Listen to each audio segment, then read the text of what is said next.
Голем пожар избувна вчера напладне во бараките на поранешниот Макотекст во Карпош 4 покрај кејот на Вардар во Скопје. Изгореа повеќе објекти што се користеле за различни бизниси, од лимарија до печатење и текстил.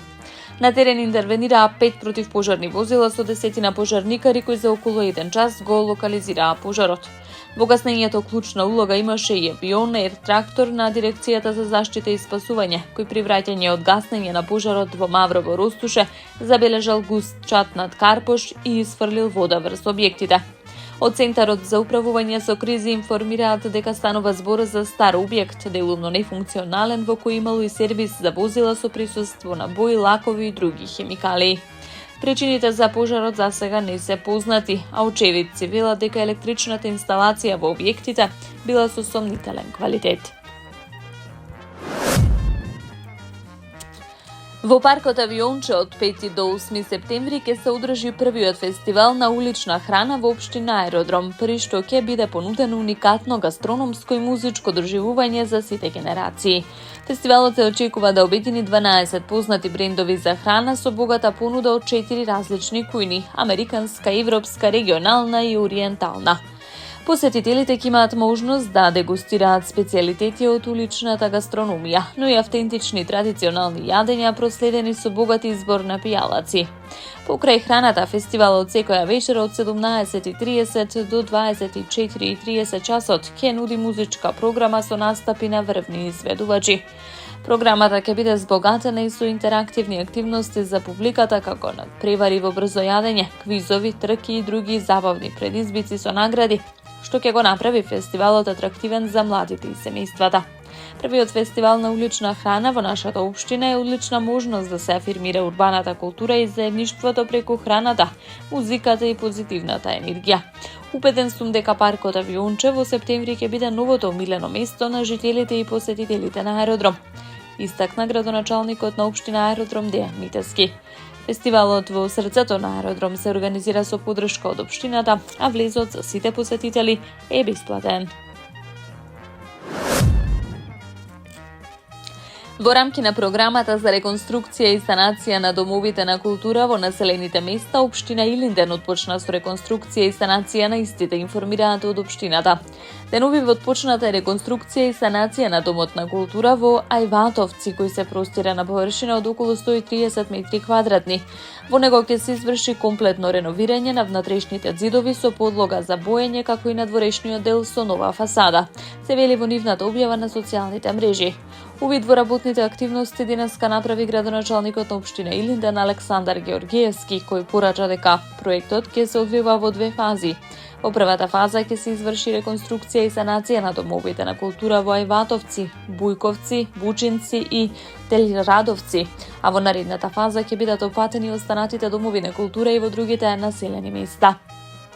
Целта на реконструкцијата на домовите на култура, како што велат од општина Илинден, представува значаен чекор кон заживување на културниот живот на локално ниво, создавајќи отворени простори за уметност, дружење и активно граѓанско учество на сите, со што се поттикнува развојот на заедницата и се вложува во иднината на младите генерации.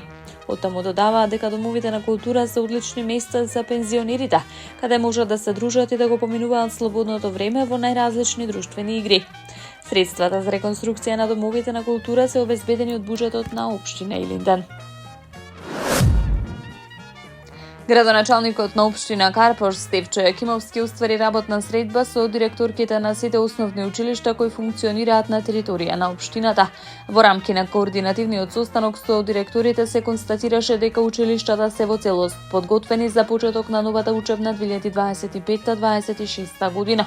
Овој 1 септември во училиштата за прв пат во училишните клупи ќе седнат 608 првачиња.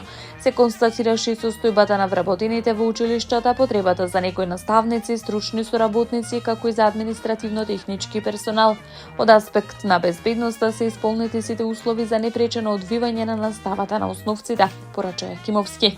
Информираше дека училиштата во текот на летните месеци беа бојадисани со еколошка боја, реконструирана беше електричната мрежа, каде што постоеше потреба за тоа.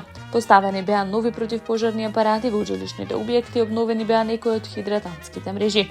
Од овој септември воспитно-образовниот процес во основните училишта низ Карпош ќе се одвива по најсовремени стандарди, за што локалната самоуправа обезбеди наменски средства од својот буџет. Имено, набавени се смарт панели во сите училници и кабинети за сите ученици од 1 до 9 оделение. Секој училиште се опреми со нова компјутерска училница, за што беа набавени нови 254 компјутери. Поставени се фотоволтаични системи за заштеда на електрична енергија. Во рамки на училиштата на сите спортски игралишта е поставена вештачка трева. Во таа насока општина Карпош со истиот интензитет ќе продолжи да работи на подигнување на стандардите и подобрување на условите за едукација на најмладите, порача првиот човек на Скопски Карпош. За побезбедна и поздрава средина на нашите најмали во сите детски градинки во аеродром Срничка, Калинка, Црвенкапа, Лале, Чекорче, Бамби, Бубамара, Пчелка 1 и 2 и Лавче, оставивме прочистувачи на воздух со највисоки стандарди на заштита, кои општина Аеродром ги доби како донација од владата на Република Македонија, информираше утрово градоначалникот на општината Дејан Митески. Овие уреди користат филтри кои задржуваат над 99,995% од вирусите, бактериите и другите микроорганизми, овозможувајќи квалитет на воздух каков што има во стерилни простории. Дополнително имаат и префилтер со активен јанглен кој ја намалува непријатната миризба и озонот. Со капацитет на воздухот за протокот 2500 кубни метри на час се обезбедуваат околу 5 разменувања на воздух на час. Нашиот приоритет е здравието на децата, затоа вложуваме во најсовремена технологија за чист и свеж воздух во градинките, истакна Митески. Таму е Скопје, град мој љубав лише, што ми расуте сни. Вечно